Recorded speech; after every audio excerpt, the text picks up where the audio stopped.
Este episodio de la Estrategia del Día es patrocinado por Deel. Deel no es otra plataforma de nómina más.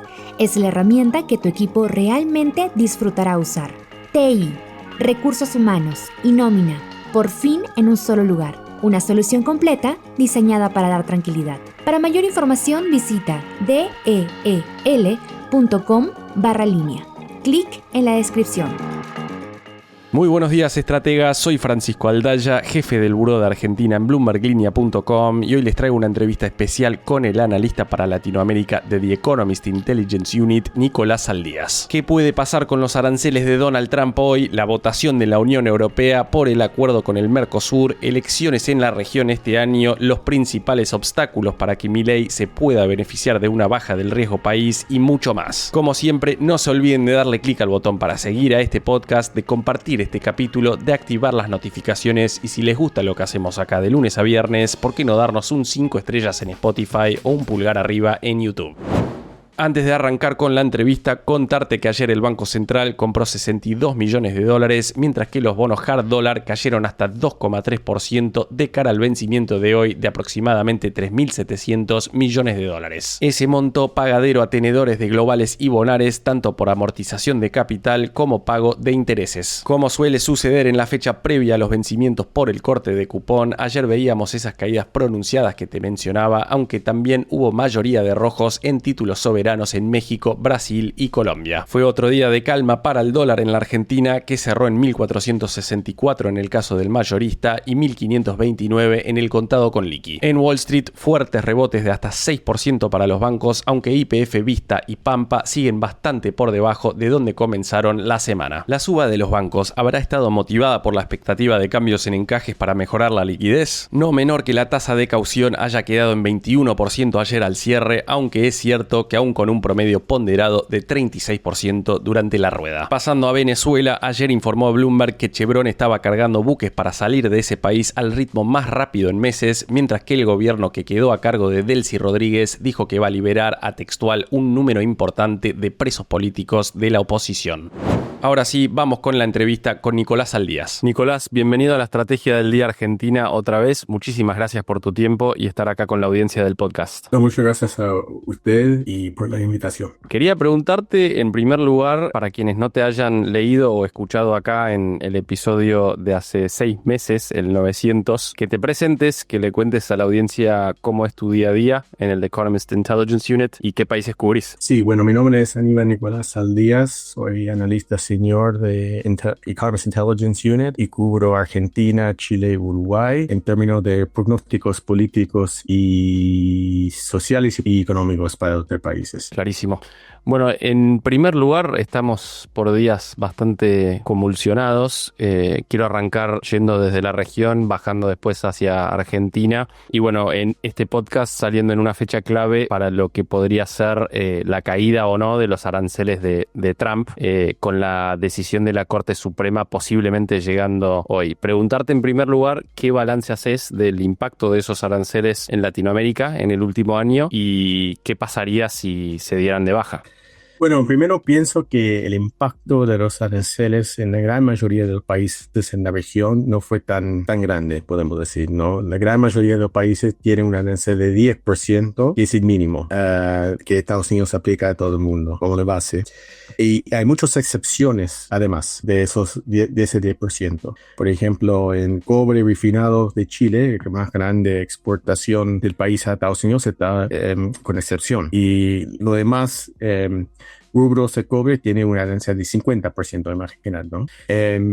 Brasil es un caso diferente, podemos decir. Todavía Brasil tiene un arancel de 50%.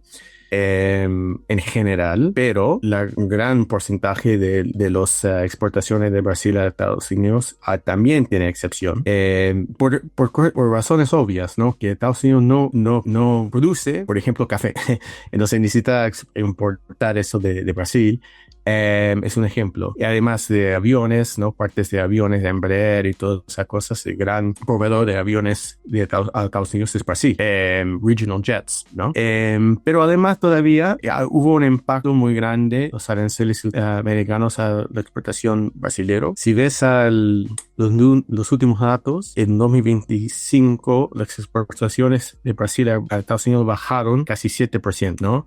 Y en el último trimestre del 25 cayeron casi 24%, perdón. Entonces hubo un impacto en Brasil, ¿no? Pero otros países no tanto. Pues si miras a Argentina, por ejemplo, Argentina tiene un arancel de 10% mínimo y además tiene aranceles más altas en algunos rubros como alumino y acero, pero a pesar de eso, las exportaciones de Argentina a Estados Unidos en los primeros 11 meses de 25 ha expandido casi 26%.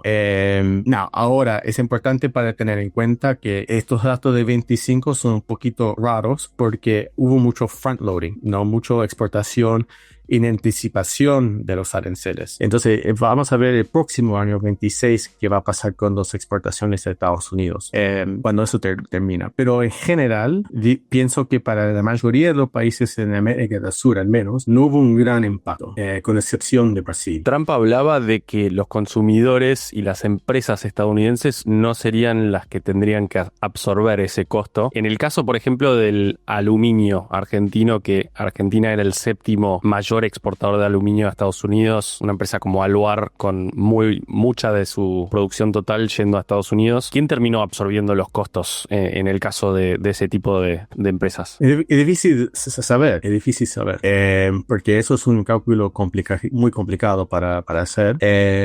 Mira, yo pienso que el mercado de Estados Unidos es tan grande, tan importante, que es probable que compañías tomen esa diferencia. Es interesante ver que la inflación de Estados Unidos no ha aumentado mucho con los aranceles.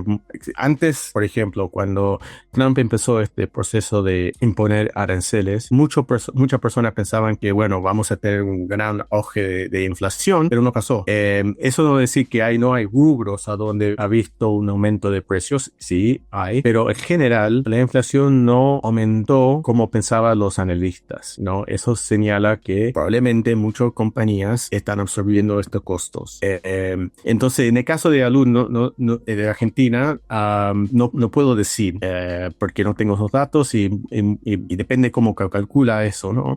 Pero en general parece que los consumidores de Estados Unidos no están pagando un gran precio, podemos decir. En algunos rubros posiblemente, pero la cosa es con Trump es muy pragmático al mismo tiempo, porque él está bajando, como decía, con el tema de café y todas esas cosas, hacer excepciones, sabiendo que Estados Unidos puede producir café, por ejemplo, vamos a bajar los aranceles de ese rubro para ayudar este proceso de desinflación.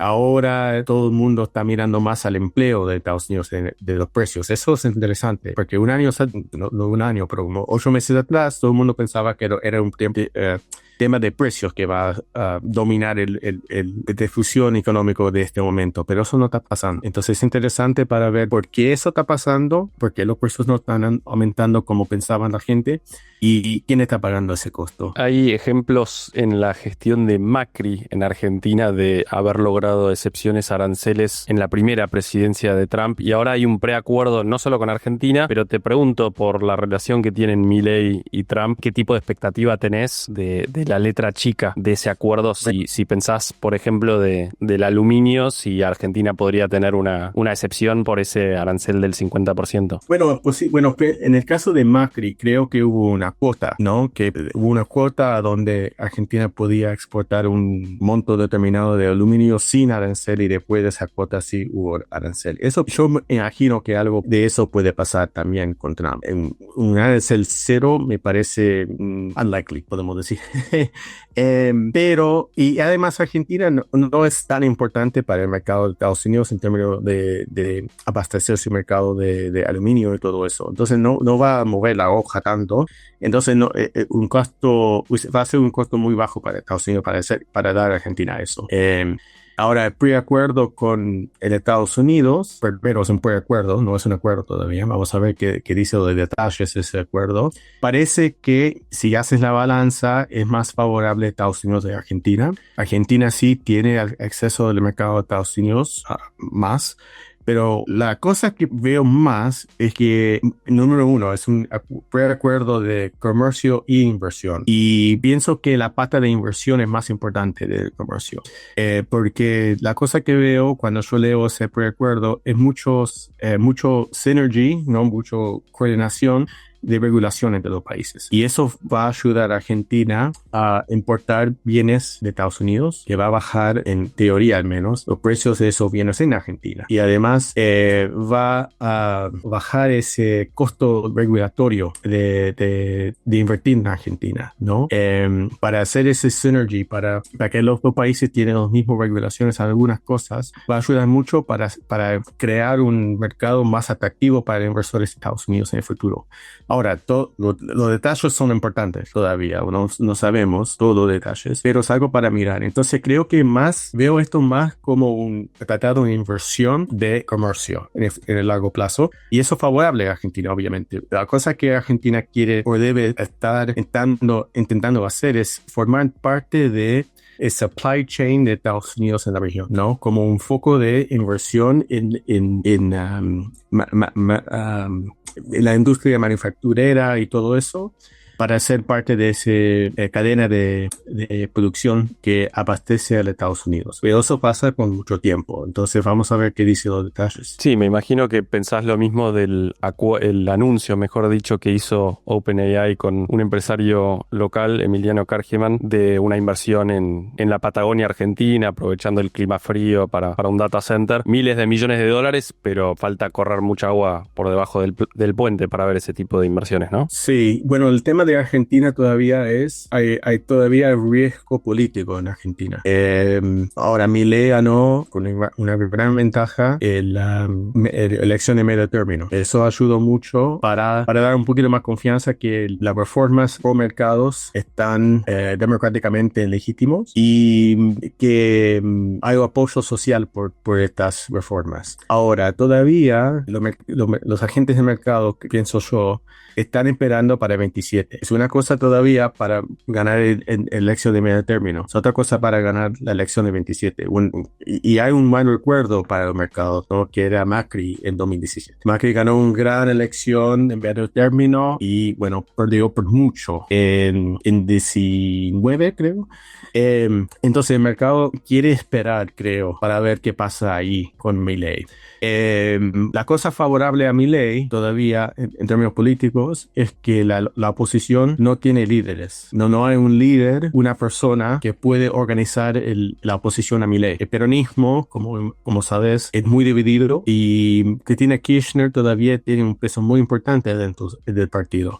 A pesar de estar presa en su casa, ella todavía tiene un base electoral muy importante dentro del peronismo, y el tipo de cambios que el peronismo necesita hacer ideológicamente y políticamente va a ser muy difícil con ella ahí. Entonces, por ahora, Milei tiene la ventaja que al frente no hay realmente un opositor. En línea con lo que decías, Milei tenía la expectativa del mercado después de haber ganado las elecciones de medio término, de agentes del mercado esperando ver que pudiera efectivamente avanzar con las reformas, y evidentemente, por lo menos en la primera que se propuso, que fue la reforma laboral, que tenía un componente importante de baja de impuestos también, no logró hacerlo en las sesiones extraordinarias como se había propuesto y quedó postergado. Una señal que pareciera indicar que algo se le complica la negociación con la oposición, incluso la más moderada, y los peronistas más los gobernadores, mejor dicho, más de centro. Entonces, pedirte tus reflexiones a 6 meses de haberme dicho que Milei tenía que decidir entre insistir en destruir la casta o negociar con ella, porque posiblemente alguna preocupación que podríamos llegar a ver en agentes del mercado es que después de esas elecciones de medio término se ponga en una postura demasiado confiada y que se le empiecen a complicar algunos temas importantes como este. Bueno, primero yo digo que la cosa que no pensaba en ese momento es ganar a la casta, y parece que Milei Milei ganó en medio término de esa elección.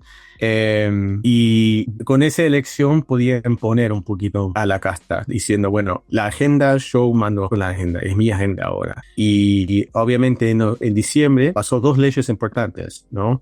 Presupuesto de 2026, eso fue importante para marcar que tienen gobernabilidad, y también un aval del sistema político a su política de austeridad fiscal, ¿no? Eso es importante, no podemos pegar vista de eso. Segundo, la ley de inocencia fiscal también, pasó esa ley también, importante. Entonces, para pedir 3 leyes enormes en un mes, no, es un poquito overambitious, podemos decir, ¿no? Entonces, además, una reforma laboral en Argentina siempre fue difícil, porque hay muchos actores, ¿no? No olvidamos que no solamente son los gobernadores y congresistas, pero también los sindicalistas. Esos también tienen un poder muy fuerte en Argentina. Ahora, menos que tenían, porque Argentina tiene un 40% de su masa laboral en el mercado informal, pero a pesar de eso, todavía tienen un peso importante en la negociación. Y vamos a ver qué tipo de acuerdo Milei puede lograr con todos estos actores para una reforma laboral. Y bueno, eso es la democracia. La democracia es no imponer, es negociar. No puedes tener todo lo que quieres. Necesitas hacer un give and take. Y la cosa que espero, más que nada, la cosa que yo quiero ver es si Milei es capaz de hacer ese tipo de negociación, ¿no? Para dar algo a la oposición, que reconoce que, bueno, él no puede tener todo lo que él quiere. Y eso es algo para mirar, porque para mantener la gobernabilidad por 2 años más necesitas hacer ese tipo de negociación. Esos músculos de negociación es importante. Ahora Milei tiene un peso importante en el Congreso para negociar con la oposición, ¿no? Y tiene la legitimidad democrática para hacer estas reformas. Pero al mismo tiempo Milei necesita evitar, ¿no? Empujar al tal punto a donde él pierde el goodwill, ¿no? De la oposición para trabajar con él. La cosa que temo más para Milei políticamente en 26 y 27 es el tema de la corrupción. Si hay otro escándalo de corrupción, ahí la cosa cambia mucho para Milei. Entonces es un riesgo muy grande. Ya vimos en 25 que pasó con el escándalo Libra y además los grabaciones en agosto, el impacto político que esas dos cosas tenían para el gobierno de Milei. Esos fueron señales que hay algo acá que puede dañar mucho al gobierno. Y como yo digo, mira, Milei no tiene una oposición en este momento, o oposición fuerte. La gran amenaza a Milei es su propio gobierno, a qué está pasando dentro de su gobierno, y su capacidad de controlar ese tipo de problemas de comunicación.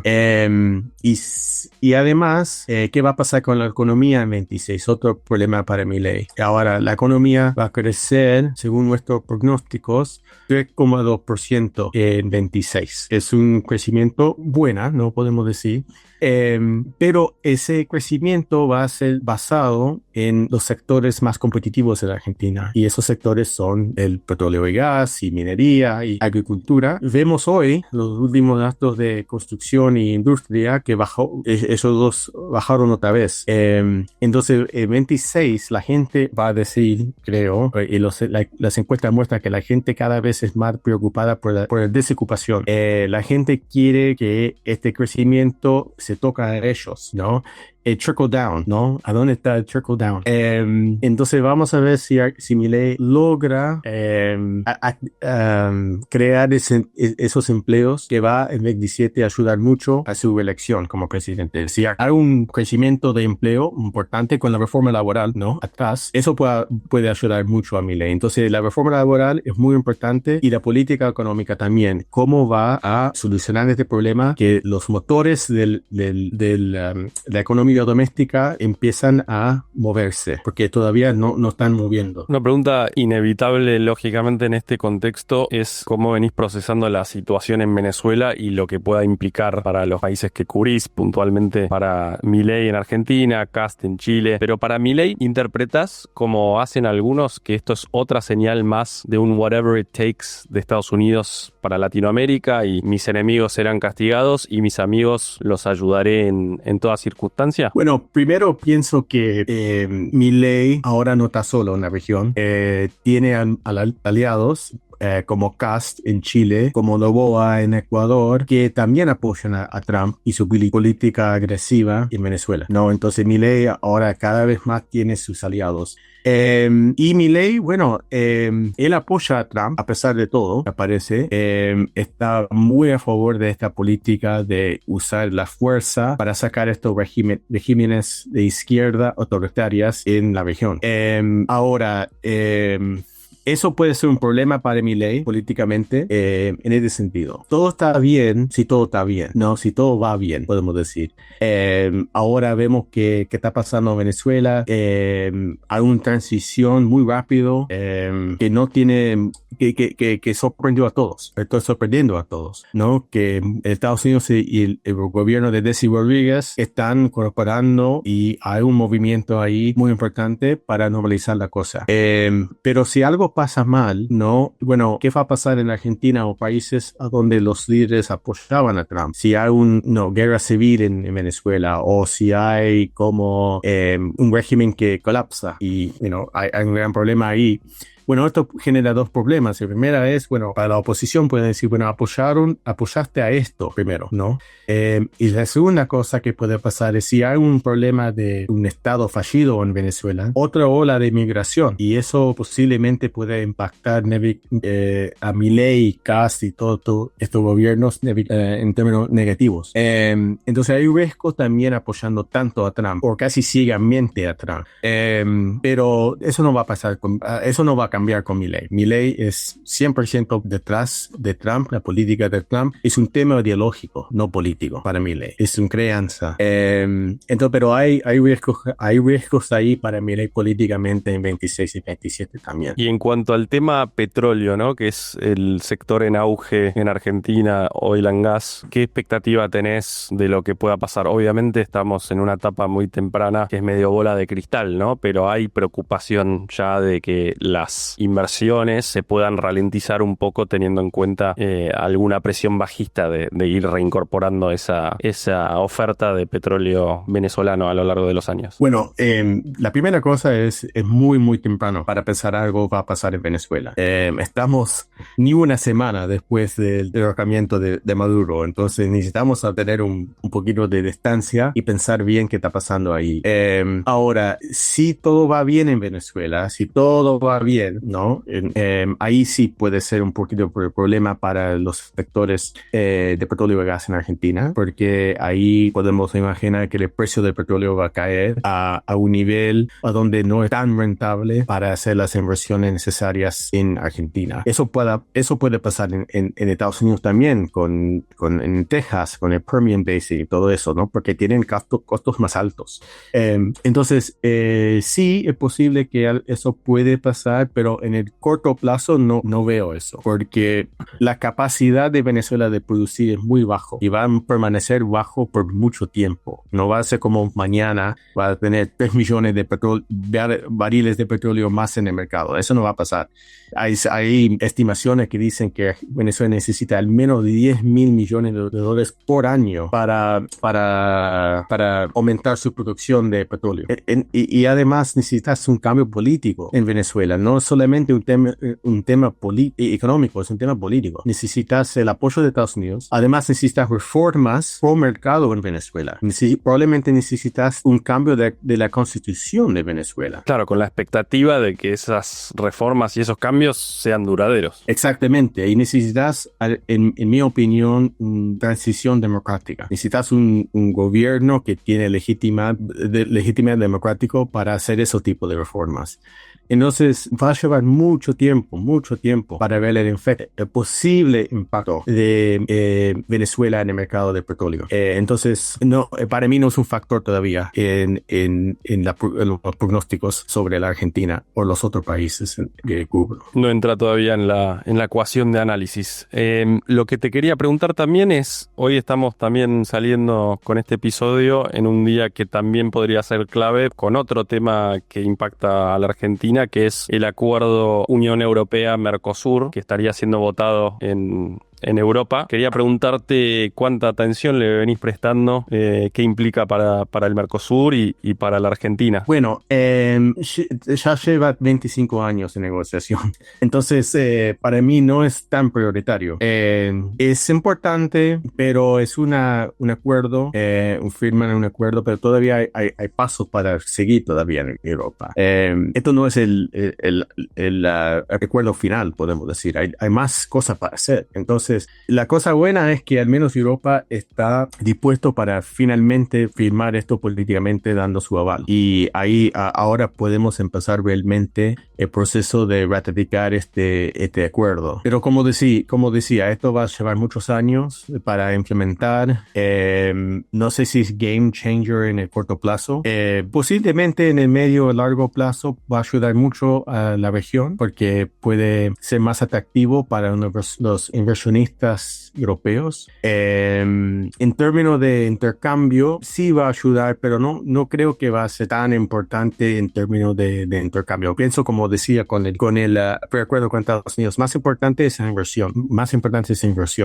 La región necesita ese technology transfer de Europa, necesita que europeos invierten en sectores avanzados en la región, y esto ayuda a hacer eso, ¿no? Este enfoque tan obsesiva sobre el mercado o exportación de granos y de carnes y todo eso es beside the point, en mi opinión. La cosa que necesitamos ver más como región es la inversión europea en la región, ¿no? Para upgrade nuestros capacidad de producir en una manera mucho más productiva y con mucho más tecnología. Claro, no, estaba viendo que sería un impacto gradual, por ejemplo, los aranceles de proteccionismo hacia las industrias automotrices de Brasil y de Argentina, que hoy hay un arancel del 35%, se iría reduciendo a lo largo de 15 años, ¿no? Como para traer autos desde Europa. O sea, es más hablar de mediano plazo. Creo que el mismo caso aplica para, por ejemplo, la indumentaria, no así para maquinaria, por ejemplo, que no se produzca en Argentina y Brasil. Sí,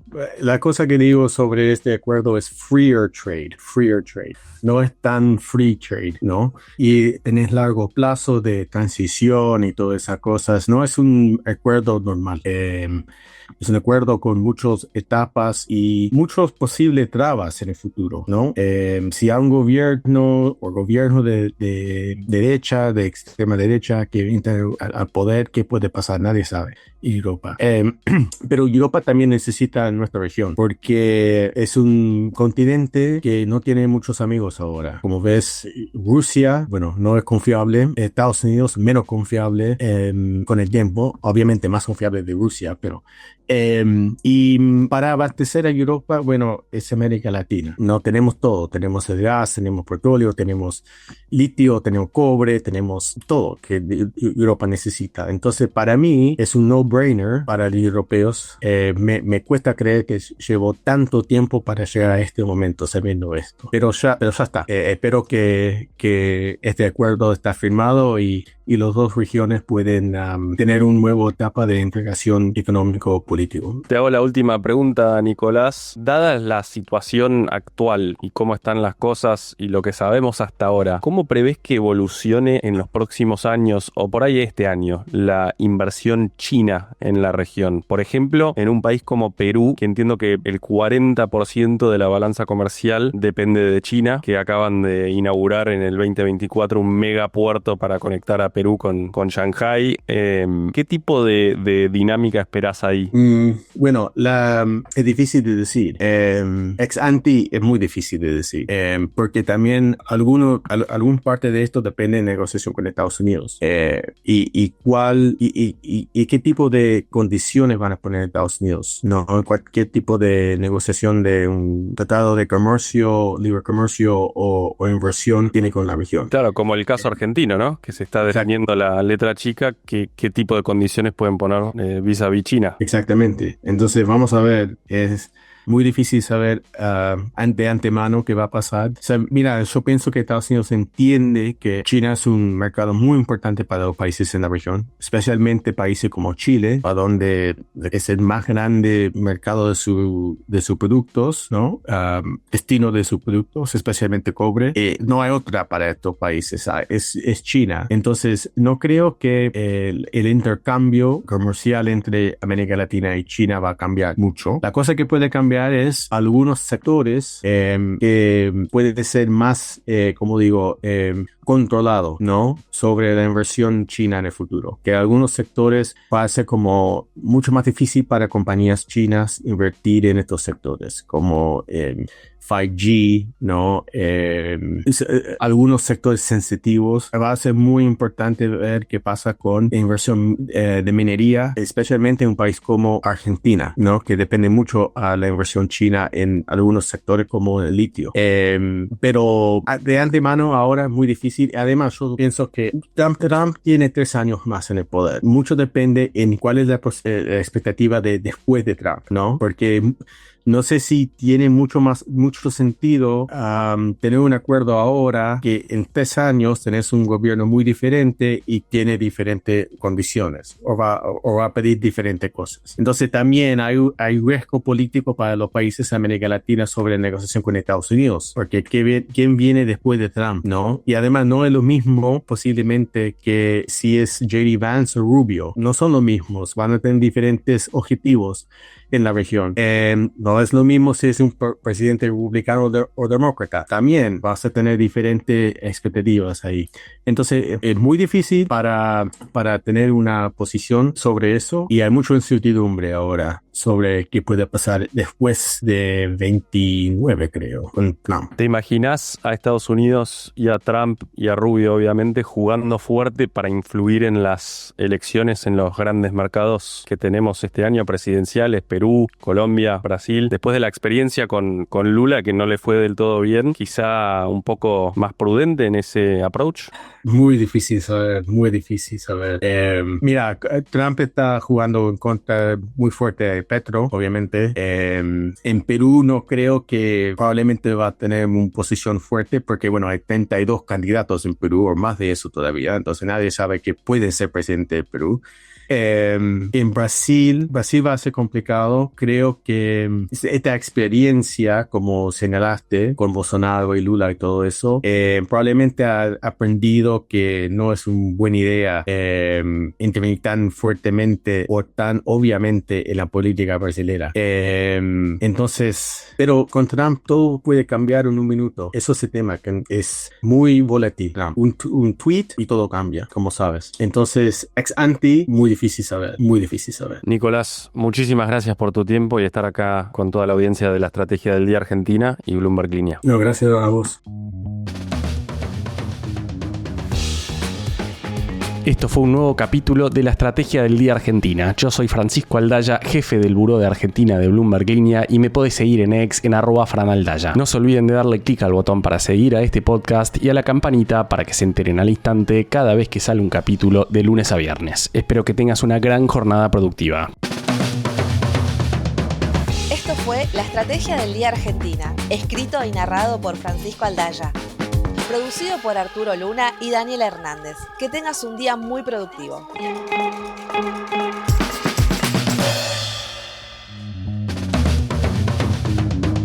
Este episodio de la Estrategia del Día es patrocinado por Deel. Seamos honestos, la mayoría de los softwares de recursos humanos no son precisamente agradables de usar. Deel es diferente, es nativo en IA. Siempre está en cumplimiento y crece contigo, ya sean 5 o 50,000 personas. TI, recursos humanos y nómina, todo en una plataforma que simplemente funciona. Compruébalo en del.com/línea. Para mayor información, haz clic en la descripción.